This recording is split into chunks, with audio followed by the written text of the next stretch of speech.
আসসালামু আলাইকুম। নজরুল ইসলাম বাবু স্বাগত জানাচ্ছি এনটিভির দেশের খবরে। ক্রাউন সিমেন্ট শিরোনাম দেখছিলেন, এবার পুরো খবর। বৈষম্য বিরোধী ছাত্র আন্দোলন চলাকালে নিহত শহীদদের স্মরণে সিরাজগঞ্জের এনায়েতপুরে ঐতিহাসিক স্মরণ সভা শুরু হয়েছে। স্মরণ সভায় প্রধান অতিথি হিসেবে বক্তব্য রাখবেন বিএনপির ভারপ্রাপ্ত চেয়ারম্যান তারেক রহমান। এনায়েতপুর ইসলামিয়া উচ্চ বিদ্যালয় মাঠে এই স্মরণ সভায় বিএনপির সহ প্রচার সম্পাদক ও রাজশাহী বিভাগীয় সহ সাংগঠনিক সম্পাদক আমিরুল ইসলাম খান আলিমের সভাপতিত্বে বিশেষ অতিথি হিসেবে বক্তব্য রাখেন বিএনপির যুগ্ম মহাসচিব রুহুল কবির রিজভী। সভায় প্রধান বক্তা বিএনপির স্থায়ী কমিটির সদস্য ইকবাল হাসান মাহমুদ টুকু। চাপিয়ে দেওয়া সংস্কার নয়, সংস্কার টেকসই করতে রাজনৈতিক দলগুলোর সাথে আলোচনার আহ্বান জানিয়েছেন বিএনপি মহাসচিব মির্জা ফখরুল ইসলাম আলমগীর। নির্বাচনের জন্য সুনির্দিষ্ট কোনো সময়সীমার কথা না বললেও তিনি বলেছেন, নির্বাচন দেরি হলে তা হবে গণতন্ত্রের জন্য হুমকি। গুলশানে দলের চেয়ারপারসনের কার্যালয়ে সাংবাদিকদের সাথে মত বিনিময়ে এসব বলেন মির্জা ফখরুল। ইমরুল হাসানের রিপোর্ট। অন্তর্বর্তীকালীন সরকারের কর্মকাণ্ড এবং সাম্প্রতিক নানা বিষয়ে সাংবাদিকদের মুখোমুখি হন বিএনপির মহাসচিব। 5ই আগস্টের পালাবদলে নতুন সম্ভাবনা তৈরি হয়েছে উল্লেখ করে তিনি বলেন, কোনো সংস্কারই টেকসই হবে না জনগণের অংশগ্রহণ ছাড়া। যে কোনো সিদ্ধান্ত নেওয়ার আগে রাজনৈতিক দলগুলোর মতামত নেওয়ার আহ্বান জানান তিনি। আমি এটা মনে করি যে আগে রাজনীতিবিদদের সঙ্গে কথা বলা, ওনাদের প্রস্তাব যে আগে ওরা সংস্কার তৈরি করবে, প্রস্তাব নিয়ে তারপর তারা পলিটিক্যাল পার্টিগুলোর সঙ্গে কথা বলবে, তারপরে আবার করবে। That will take a long time. এটা একটা আছে। দুটো হচ্ছে যে আপনি প্রথমেই কিন্তু জনগণ থেকে বিচ্ছিন্ন হচ্ছেন। পিপলস পার্টিসিপেশন যেটা, সেটা যদি না থাকে কোনো সংস্কারই আপনার সাস্টেইনেবল হবে না। তাদের যে আপনার বিভিন্ন রকম ধারণা আছে সেগুলোকে ইম্পোজ করার চেষ্টা করবেন। ইম্পোজ করে তো এখানে কেউ কিছু করা যাবে না। You must have talk with the political parties. আপনি স্টেক হোল্ডারদের কাছ থেকে কথা বলেন। নির্বাচন আয়োজনের জন্য অন্তর্বর্তীকালীন সরকারকে যৌক্তিক সময় দেবে বিএনপি, তবে সেটা কতদিনের তা খোলাসা করেননি তিনি। যত দেরি হবে তত দেশের ক্ষতি হবে, তত সমাজের ক্ষতি হবে, রাজনীতির ক্ষতি হবে। কারণ পলিটিক্যাল আপনার গভর্নেন্সের কোনো বিকল্প নাই, কোনো বিকল্প নেই। আমরা বরাবরিতে বিশ্বাস করি, আমরা মনে করি এবং এটা প্রমাণিত যে আপনার democracy is the best system of governance. অনির্দিষ্টকালের জন্য অন্তর্বর্তীকালীন সরকার ক্ষমতায় থাকলে জনগণ মেনে নেবে না বলে মন্তব্য করেন তিনি। সংবিধান পরিবর্তন কিংবা সংশোধন নিয়ে দলের অবস্থানও তুলে ধরেন মির্জা ফখরুল। পাবলিক কনসেনসাস তো আছেই, সেই সঙ্গে আপনার আইনগত দিকগুলো দেখে নিয়ে আপনি একদিনে সব কিছু পাল্টে দিতে পারবেন না, সেগুলো দেখতে হবে। তো অর্থাৎ যেটা সবচেয়ে বেশি নিরাপদ হবে, জনগণের সঙ্গে কথা বলে জনগণের ফুল ম্যান্ডেটটা নিয়ে যদি আপনি আমূল পরিবর্তন করতে চান বা আপনি নতুন করে লিখতে চান সেটা, আর তা নাহলে বর্তমান এক্সিস্টিং যেটা আছে তার সঙ্গে যদি আপনি করতে চান তার সেটাও সম্ভব। অ্যামেন্ডমেন্ট আপনি করতে পারবেন না এমন তো কোনো কথা নেই, কিন্তু সেটাও আলোচনা করে যেটা আমি সেই জন্য যে কথাটা আমি বলেছিলাম আর কি, যে সেটা হচ্ছে যে আপনার নির্বাচনটা হোক। আনসার বিদ্রোহ, পার্বত্য চট্টগ্রামের অস্থিরতা, বিশ্ববিদ্যালয়ে পিটিয়ে মানুষ হত্যা কোনো বিচ্ছিন্ন ঘটনা নয় বলে মনে করেন বিএনপির মহাসচিব। এটা নিঃসন্দেহে একটা part of destabilising the ruling government, যেটা যার দায়িত্বে আছে তাদেরকে ডিস্টেবিলাইজ করা, বাংলাদেশের পলিটিক্সটাকে ডিস্টেবিলাইজ করা। অভিজ্ঞতার অভাবে সরকারের যে কোনো সিদ্ধান্ত নিতে দেরি হচ্ছে বলেও মন্তব্য করেন তিনি।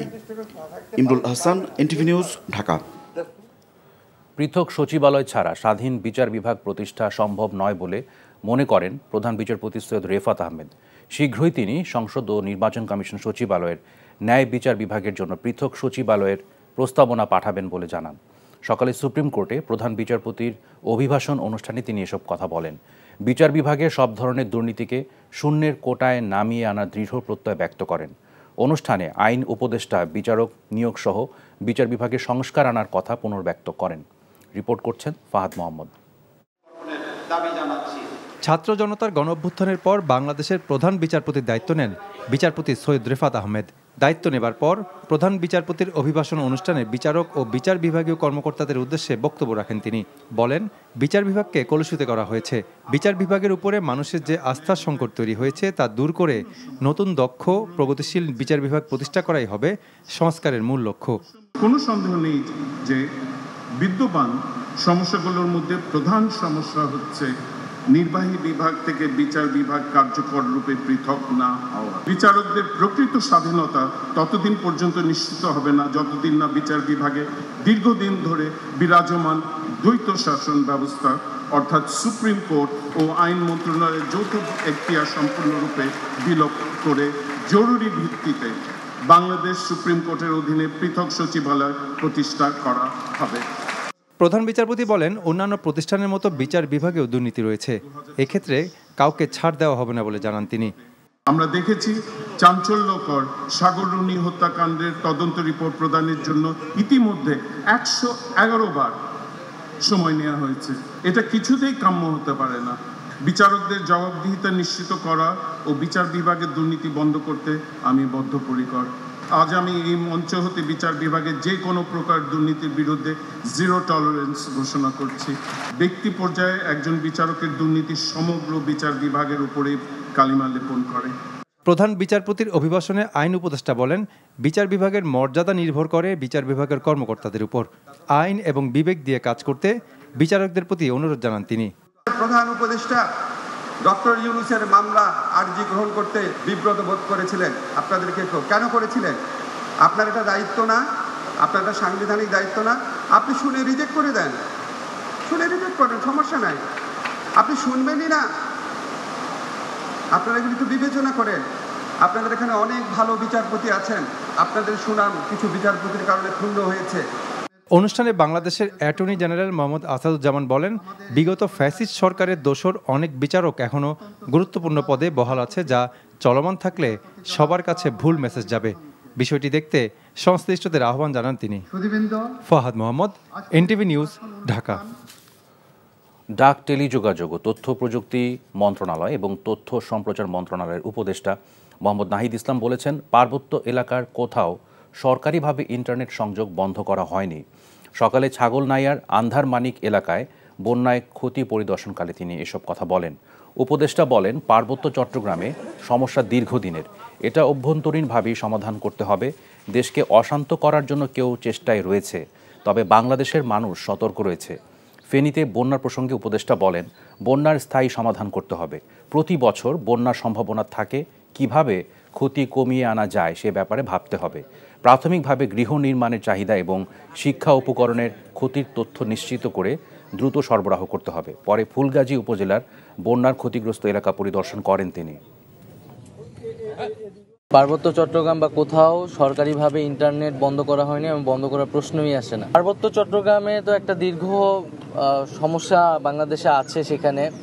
তো এই সমস্যাটি আমাদের নিজেদের অভ্যন্তরীণ সমস্যা, অভ্যন্তরীণভাবে সেটা সমাধান করতে হবে। নানাভাবে এখানে পরিস্থিতি সংকট করার চেষ্টা করা হচ্ছে, তবে বাংলাদেশের মানুষ সতর্ক আছে। বৈষম্য বিরোধী ছাত্র আন্দোলনে নিহত নারায়ণগঞ্জের গার্মেন্টস শ্রমিক বদিউজ্জামান হত্যায় শেখ হাসিনা, শামীম ওসমান সহ ৩৬ জনের নাম উল্লেখ করে সদর থানায় মামলা দায়ের করা হয়েছে। গত রাতে নিহতের স্ত্রী আদুরি আক্তার বাদী হয়ে নারায়ণগঞ্জ সদর থানায় মামলাটি দায়ের করেন।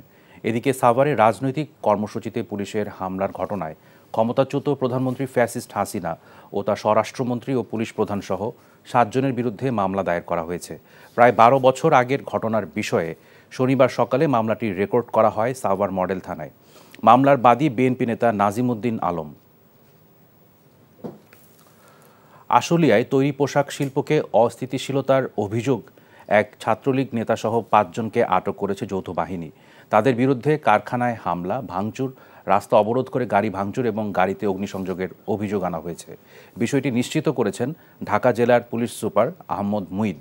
শুক্রবার রাত থেকে শনিবার দুপুর পর্যন্ত বিভিন্ন এলাকায় যৌথ বাহিনী অভিযান চালিয়ে তাদের আটক করা হয়। আটককৃতদের পোশাক কারখানায় হামলা ও ভাঙচুরের ঘটনায় ইতিপূর্বে দায়েরকৃত মামলায় আটক দেখিয়ে আদালতে পাঠানো হয়েছে।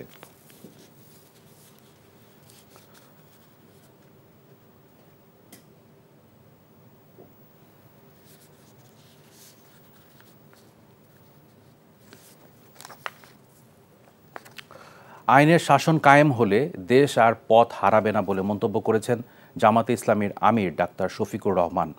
দুপুরে সিরাজগঞ্জের দারুল ইসলাম একাডেমিক মাঠে বাংলাদেশ জামাতে ইসলামীর রোকন সম্মেলনে প্রধান অতিথির বক্তব্যে তিনি এসব কথা বলেন। ডাক্তার শফিকুর রহমান বলেন, আওয়ামী লীগ সরকারের আমলে দেশে আইনের শাসন ছিল না। বিচার বিভাগ কুক্ষিগত করার ন্যায় বিচার থেকে বঞ্চিত হয়েছে সাধারণ মানুষ। সিরাজগঞ্জ জেলা জামাতের আমির মাওলানা শাহিনুল আলমের সভাপতিত্বে সম্মেলনে বিশেষ অতিথি ছিলেন দলের সহকারী সেক্রেটারি জেনারেল মাওলানা রফিকুল ইসলাম খান।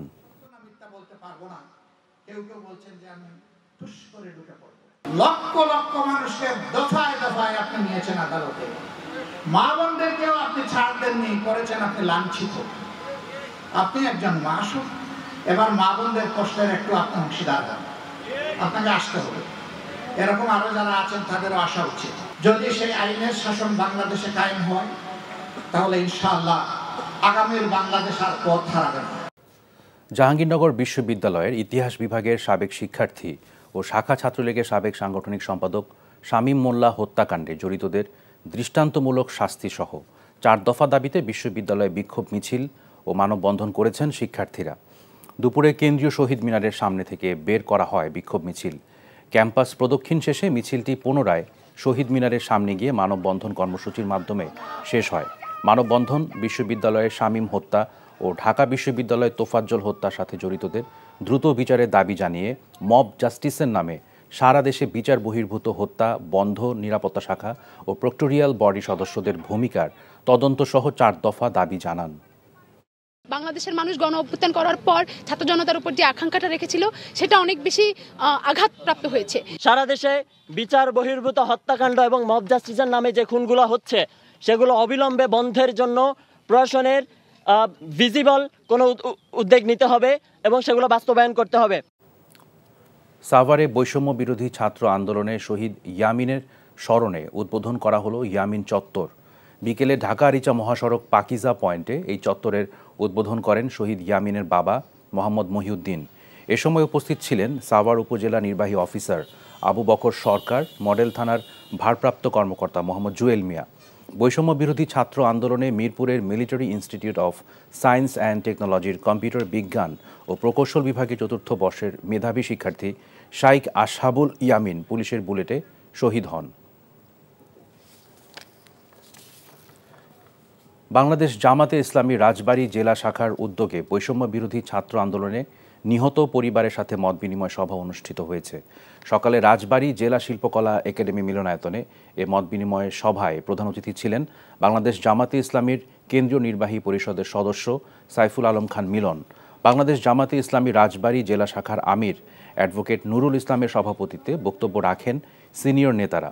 এ সময় বক্তারা দলমত, ধর্ম, বর্ণ নির্বিশেষে সবাই মিলে একটি সুন্দর সুশৃঙ্খল দেশ বিনির্মাণে অন্তর্বর্তীকালীন সরকারকে সহযোগিতা করার কথা বলেন। পার্বত্য চট্টগ্রামের সমস্যা সমাধান না হলে দেশ এগিয়ে যাবে না মন্তব্য করে চট্টগ্রামে অনুষ্ঠিত মতবিনিময় সভার বক্তারা বলেছেন, অঞ্চলটিতে সেনাবাহিনীর অবস্থান সুদৃঢ় করতে হবে। চট্টগ্রাম আদালত ভবন মিলনায়তনে অনুষ্ঠিত মতবিনিময় সভার আয়োজন করে বৈষম্য বিরোধী পার্বত্য চট্টগ্রাম ঐক্য পরিষদ। চট্টগ্রাম মহানগর বিএনপির আহ্বায়ক এরশাদুল্লাহ সভাপতিত্বে সভায় পার্বত্য চট্টগ্রামে বসবাসরত বিভিন্ন শ্রেণী পেশার প্রতিনিধিগণ অংশ নেন।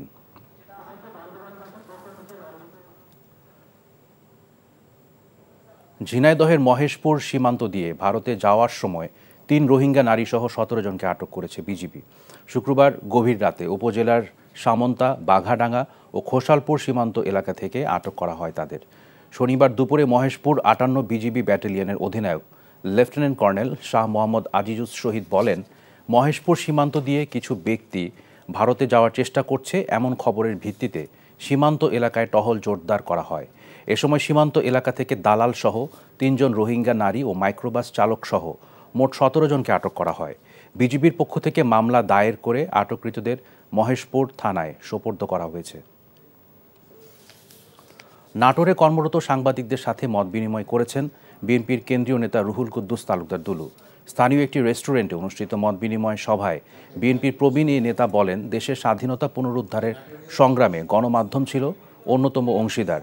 আইসিটি আইনসহ নানা প্রতিবন্ধকতার মাঝেও গত 16 বছরে অনেক গণমাধ্যম জুলুমের বিরুদ্ধে সংগ্রাম করে গেছে।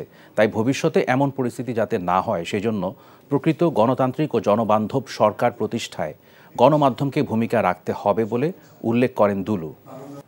ভারত পাচারের সময় সুনামগঞ্জের দোয়ারা বাজারে বাংলা বাজার সীমান্তে 885 কেজি ইলিশ জব্দ করেছে বিজিবি। সকালে দোয়ারা বাজার উপজেলার সীমান্ত এলাকায় বিজিবির বিশেষ অভিযান পরিচালনা করে ভারতে পাচার করার সময় 885 কেজি বাংলাদেশি ইলিশ মাছ আটক করে। সীমান্তে নিরাপত্তা রক্ষা ও চোরাচালান প্রতিরোধে বিজিবির আভিযানিক কার্যক্রম ও গোয়েন্দা তৎপরতা অব্যাহত রয়েছে। আটককৃত ইলিশ মাছ স্থানীয় কাস্টমসে জমা করা হয়েছে। অনার্স পাঠদানের অনুমোদন নেই ছাত্রছাত্রীও। এরপরও শিক্ষক নিয়োগ দেওয়া হয়েছে 14 জন, পাচ্ছেন নিয়মিত বেতনও।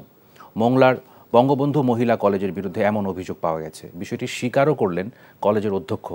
মোংলা থেকে আবু হুসাইন সুমনের পাঠানো রিপোর্ট। অনার্স কি আছে এটা তো আমি জানি না ঠিক। কলেজের দ্বিতীয় বর্ষের এই শিক্ষার্থী নিজেই জানেন না তার শিক্ষার প্রতিষ্ঠানে অনার্স কোর্স চালু রয়েছে। কলেজ সম্পর্কে খোঁজ নিয়ে জানা যায়, শুরুতে 1994 সালে মোংলা মহিলা কলেজ নামকরণ করা হলেও পরে বঙ্গবন্ধু মহিলা কলেজ নামে কার্যক্রম শুরু হয়। অভিযোগ আছে অবৈধভাবে সুযোগ সুবিধা নেয়ার জন্য দায়িত্বশীল ব্যক্তিরা কৌশলে এর নাম পরিবর্তন করেন।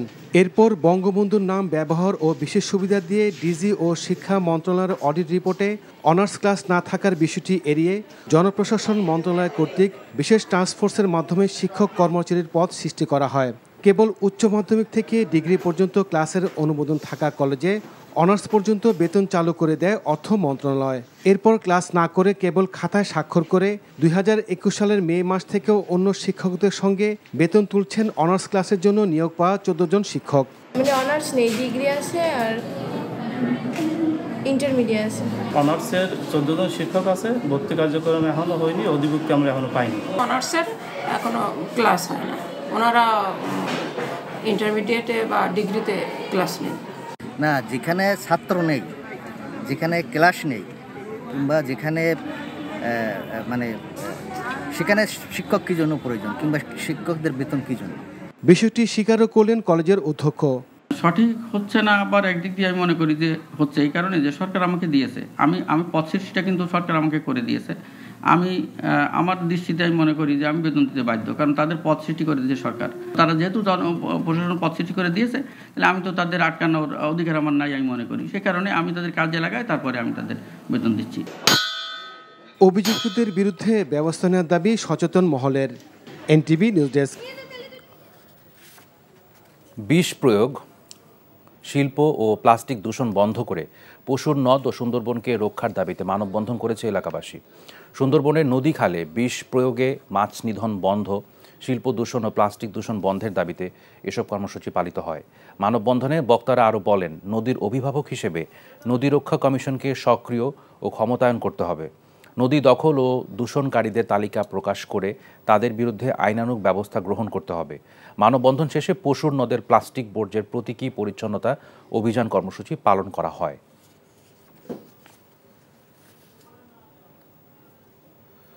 চট্টগ্রামে কুড়ানো প্লাস্টিকের বিনিময়ে নিত্যপণ্য দেওয়ার উদ্যোগ নিয়েছে বিদ্যানন্দ ফাউন্ডেশন। সকালে পলিটেকনিক ইনস্টিটিউট সংলগ্ন মকবুল প্রাইমারি স্কুল মাঠে চার্টার্ডের আর্থিক সহযোগিতায় বিদ্যানন্দ ফাউন্ডেশনের উদ্যোগে এই কার্যক্রমের উদ্বোধন করেন চট্টগ্রাম বিশ্ববিদ্যালয়ের পরিবেশ বিজ্ঞানের শিক্ষক ও গবেষক ডক্টর শ্যামল কর্মকার। সেন্ট মার্টিন দ্বীপে এই প্রকল্পের সফলতার পর এবছর দেশের 64টি জেলায় প্লাস্টিক এক্সচেঞ্জ স্টোর স্থাপন করার উদ্যোগ নিয়েছে সংগঠনটি।